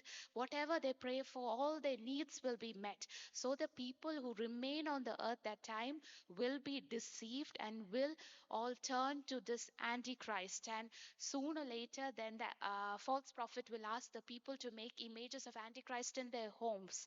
So there will be a system where a religion will be established on the earth with Antichrist as the founder of this religion, and everyone will be asked to worship only Antichrist that time. ആ സമയമാകുമ്പോഴേക്കും അവന്റെ മുദ്രയായിരിക്കുന്ന 666, അവന്റെ നമ്പരായിരിക്കുന്ന 666, മൃഗത്തിന്റെ പേരോ പേരിന് തുല്യമായ സംഖ്യയോ ഏൽക്കാത്തവർക്ക് ആർക്കും ഒന്നും വാങ്ങാനോ കൊടുക്കാനോ സാധിക്കാത്ത തരത്തിലേക്ക് ലോകത്തിന്റെ സിസ്റ്റത്തെ മുഴുവൻ നീക്കിയിട്ട് മാറ്റിയിട്ട് ഇവനെ ആരാധിക്കാത്ത ആർക്കും ഒരു സാധനം വാങ്ങാനോ വിൽക്കാനോ ഒന്നും സാധിക്കാത്ത അവസ്ഥയിലേക്ക് വന്നിട്ട് എല്ലാവരുടെ മേലും ഈ 666 നമ്പർ മുദ്ര ഏൽക്കാനായിട്ട് നിർബന്ധിതരായിട്ട്. So at the same time, people will be, all who are on the earth will be forced to put a seal on their body with the number 666, and no one will be able to buy or sell things or do anything on the earth without this number. ഈ 666 എന്ന് പറയുന്നത് ഒരു നമ്പറായിട്ട് എല്ലാവരും നോക്കിയിരിക്കും. ഒരു പക്ഷെ 666 എപ്പോഴാണ് വരുന്നതെന്ന്. 600 ഞാൻ മുമ്പേ പറഞ്ഞല്ലോ, എതിർ ക്രിസ്തു എന്ന് പറയുന്ന ഒരു സിസ്റ്റവും കൂടിയാണ്. 666 എന്ന് പറഞ്ഞാൽ ആക്ഷരികമായിട്ട് 666 ആയിട്ടായിരിക്കാമല്ല ഒരു പക്ഷെ വരുന്നത്. പക്ഷെ അതിന്റെ സംഖ്യ കൂട്ടുമ്പോൾ, ജ്ഞാനബുദ്ധി കൊണ്ട് ആവശ്യമെന്ന് അവിടെ പറയുന്നത്, അതിന്റെ സംഖ്യ കൂട്ടുമ്പോൾ 666 ആയിരിക്കും. ഹീബ്രുവിൽ എല്ലാ അക്ഷരങ്ങൾക്കും ഒരു സംഖ്യയുണ്ട്. റോമ ലിപിയിലും എല്ലാ അക്ഷരങ്ങൾക്കും ഒരു സംഖ്യയുണ്ട്. ഇംഗ്ലീഷിലും അക്ഷരങ്ങൾക്ക് ഒരു സംഖ്യയുണ്ട്. So when we look, we can see that we will be like waiting for the 666 to come, but it won't be literally like a 666. It can be in any other form. That's why it's written in verse 18. Here is wisdom. Let him who has understanding calculate the number of the beast, for it is the number of a man. His number is 666. So when we look in Romans or in English alphabet or in Hebrew, every letter has got a number. ഇംഗ്ലീഷിൽ W എന്ന വാക്കിന്റെ W എന്ന അക്ഷരത്തിന്റെ numeral value 6 ആണ്. നമുക്കറിയാം കമ്പ്യൂട്ടറിൽ ഇന്നെല്ലാം WWW ആണ്. 666 ആരംഭമാണ്. എല്ലാം കരുന്ന എതിർ ക്രിസ്തുവിന്റെ കാലത്ത് അവൻ കമ്പ്യൂട്ടറിൽ കൂടെ സകലരെയും നിയന്ത്രിക്കും. നമുക്ക് ഒരു ചിപ്പ്, അതേ 666 കാണത്തില്ല, ഒരു ചിപ്പായിരിക്കും. പക്ഷെ അത് 666 ഈ കമ്പ്യൂട്ടർ കൊണ്ട് നിയന്ത്രിക്കപ്പെടുന്ന ഒരു സംവിധാനമായിരിക്കും. അത് വന്നു കഴിയുമ്പോഴുള്ള മാറ്റം എന്താണെന്ന് ചോദിച്ചാൽ, ഈ ഭൂമിയുടെ ക്രമം മുഴുവൻ മാറും. ഭൂമിയുടെ ഭരണക്രമം മുഴുവൻ മാറും. ഈ നമ്പർ ഏറ്റു കഴിയുമ്പോൾ നടക്കാൻ പോകുന്ന എന്താണെന്ന് ചോദിച്ചാൽ, ഈ ഭൂമിയിൽ നിന്ന് അഴിമതി പൂർണ്ണമായിട്ട് തുടച്ചു മാറ്റപ്പെടും അവന്റെ ഭരണത്തിൽ. ഇന്ന് വരെ ഒരു നേതാവിനും ഈ ഭൂമിയിലെ അഴിമതി തുടച്ചു മാറ്റാനായിട്ട് സാധിച്ചിട്ടില്ല. എന്നാൽ എല്ലാവരെയും ഈ ന്യൂമറിക്കൽ സിസ്റ്റം അല്ലെങ്കിൽ ഈ സിസ്റ്റത്തിലേക്ക് 666 സിസ്റ്റത്തിലേക്ക് കൊണ്ടുവന്ന് കഴിയുമ്പോൾ ഈ മുദ്രയില്ലാത്ത ആർക്കും ഒന്നും വാങ്ങാനോ കൊടുക്കാനോ സാധിക്കുകയില്ല. ഇപ്പം ഇവിടെ ഒരാൾക്ക് എത്ര ആയിക്കോട്ടെ, ഇപ്പം സപ്പോസ് $1000 ഒരു മാസം ശമ്പളമുണ്ട്. ഈ $1000 വരണമെങ്കിൽ നമ്മുടെ ഈ സിസ്റ്റത്തിലേക്ക് നമുക്കടിക്കുന്ന ഈ നമ്പറിലേക്കാണ് ഈ പണം വരുന്നത്. നമ്മുടെ കയ്യിലേക്ക് പണം വരത്തില്ല. പിന്നെ നോട്ടിന്റെ സിസ്റ്റം അല്ലെങ്കിൽ കറൻസിയുടെ സിസ്റ്റം കാണത്തില്ല. എല്ലാം ഡിജിറ്റൽ ആയിരിക്കും. അപ്പൊ നമ്മുടെ അക്കൗണ്ടിലേക്ക് ഈ നമ്പർ മുഖാന്തരമായിട്ട് ഈ $1000 വരുന്നു. നമ്മളൊരു കടയിൽ ചെന്ന് സാധനം വാങ്ങുകയാണെങ്കിൽ നമ്മൾ ഈ നമ്പർ അതിന്റെ മുമ്പിൽ കാണിച്ചാൽ മതി. നമ്മുടെ കയ്യാൽ അടിച്ചിട്ടുണ്ടെങ്കിൽ ആ നമ്പർ കാണിച്ചാൽ മതി. അപ്പോൾ നമ്മുടെ അക്കൗണ്ടിൽ നിന്ന് പണം കുറവ്. അപ്പോൾ ഈ 1000 ശമ്പളമുള്ള ഒരാൾക്ക് 1000-ൽ കൂടുതൽ എവിടെ വന്നാലും അതിന്റെ കണക്ക് ഗവൺമെന്റ് എപ്പോഴേ ചോദിക്കും. അവനത് നിയമപരമല്ലാത്ത വഴിയിൽ കൂടി സമ്പാദിച്ചോ എന്നാണ് അതിന്റെ അർത്ഥം. നോട്ടിന്റെ സിസ്റ്റം വന്നില്ല, എല്ലാം കമ്പ്യൂട്ടറിൽ കൂടിയാണ്. അപ്പൊ ഇന്ന് ഇവിടെ ഓസ്ട്രേലിയയിലൊക്കെ നടക്കുന്നത് പോലെ ടാക്സ് വെട്ടിക്കാൻ വേണ്ടി കാശായിട്ട് മേടിക്കാൻ ആർക്കും പറ്റത്തില്ല. എല്ലാവർക്കും അത് സിസ്റ്റത്തിൽ കൂടി മാത്രമേ പോകാൻ പറ്റത്തുള്ളൂ. അപ്പോൾ അഴിമതി എന്ന് പറയുന്നത്, അതുപോലെ തന്നെ അഴിമതി നടത്തുന്ന ഒരു നേതാവ് ഉണ്ടെങ്കിൽ അവന് ഫണ്ട് മേടിക്കാൻ പറ്റത്തില്ല. ഒരു പൈസ പോലും അക്കൗണ്ടിൽ വന്നാൽ ഈ കണക്കിലല്ലാതെ നമുക്കുള്ള ശമ്പളത്തിന്റെ അല്ലെങ്കിൽ നമുക്ക് ഭൂമിയിലുള്ള വരുമാനത്തിന്റെ, ഒരു കർഷകനാണെങ്കിൽ അവൻ എത്ര സ്ഥലമുണ്ട്, അവൻ അതിൽ എന്തെല്ലാം കൃഷിയുണ്ട്, അവന്റെ എല്ലാ കാര്യങ്ങളും ഈ കമ്പ്യൂട്ടർ സിസ്റ്റത്തിൽ കാണും. അപ്പൊ നമുക്ക് ഇല്ലാത്ത ഒരു സാധനം കടയിൽ വിൽക്കാൻ കൊണ്ടുചെല്ലാൻ ഒക്കത്തില്ല.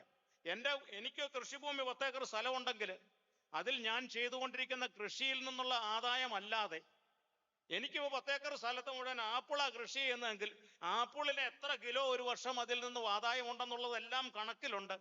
ഞാനപ്പോൾ 1 കിലോ മുന്തിരിയും കൊണ്ട് കടയിൽ, അല്ലെങ്കിൽ 10 കിലോ മുന്തിരിയും കൊണ്ട് കടയിൽ വിൽക്കാൻ ചെന്നാൽ എൻ്റെ അക്കൗണ്ടിൽ പൈസ കയറത്തില്ല, എനിക്ക് വിൽക്കാൻ പറ്റത്തില്ല. എനിക്ക് ഒരാൾ കൈക്കൂലി തരാനായിട്ട് തീരുമാനിച്ചാൽ, ഞാൻ എന്തെങ്കിലും ഒരു അഴിമതി കാണിക്കാൻ തീരുമാനിച്ചാൽ എനിക്കതിന് പ്രതിഫലമായിട്ടൊരു പൈസ മേടിക്കാനായിട്ടൊരു കാശ് മേടിക്കാൻ സാധിക്കത്തില്ല. കാരണം അതിനുള്ള സിസ്റ്റം ഇല്ല. അങ്ങനെ വരുമ്പോൾ അഴിമതി എന്ന് പറയുന്ന ഈ ഭൂമിയിൽ നിന്ന് തുടച്ചു നീക്കപ്പെടും. അതുപോലെ തന്നെ കുറ്റകൃത്യങ്ങൾ.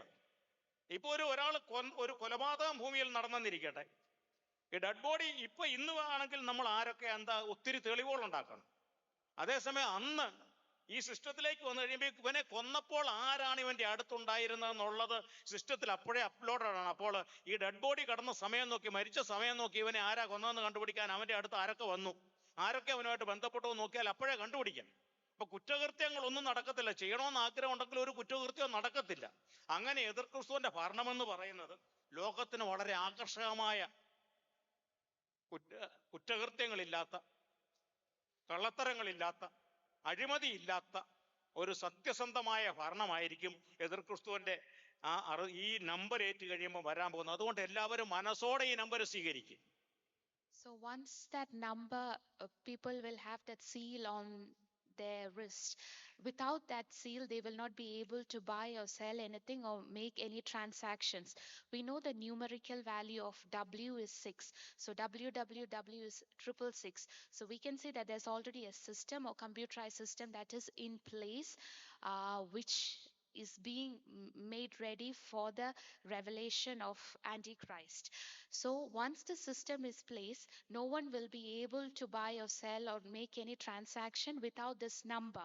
And also no one will be able to, there will be no corruption, because no one will be able to get an amount that is above their salary. So if someone receives an amount that is beyond their salary, it will be made known to everyone, and no one will be able to sell. Suppose if I want to sell something, if I have a farm and I am doing if I have an apple farm and I steal some grapes from other person's farm and I go to sell that one in the shop, they will not accept it, because it's already registered that I have only a farm of apples.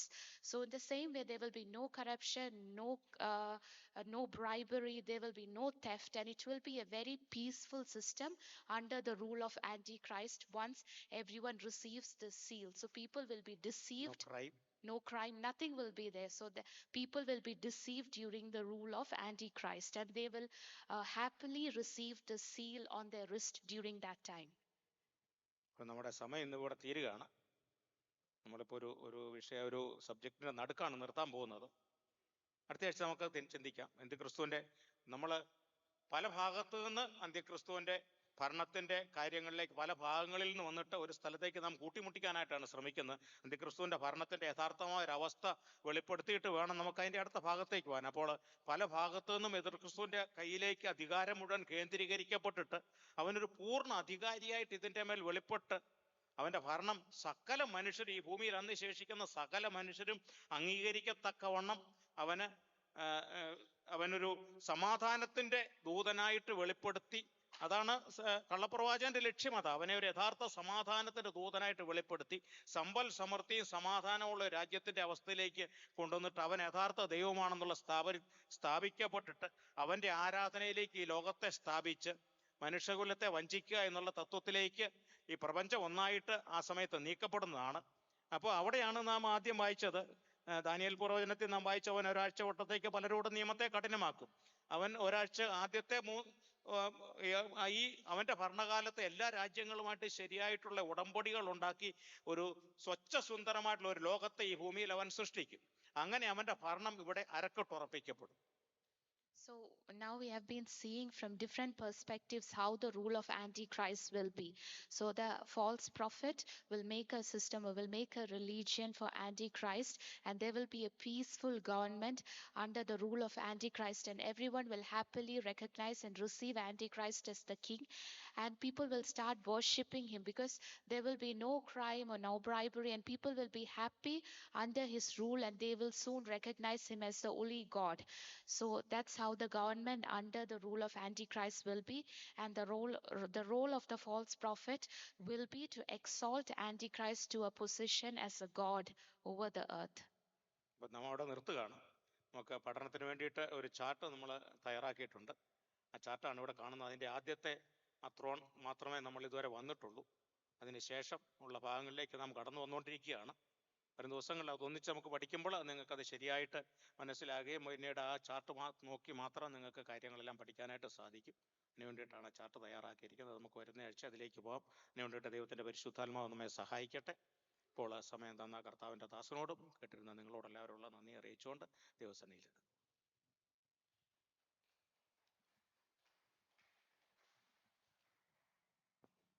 Amen. Praise God. Hallelujah. So, this is a chart which Pastor has prepared. We're on a journey. The book of Revelation, as you have seen, the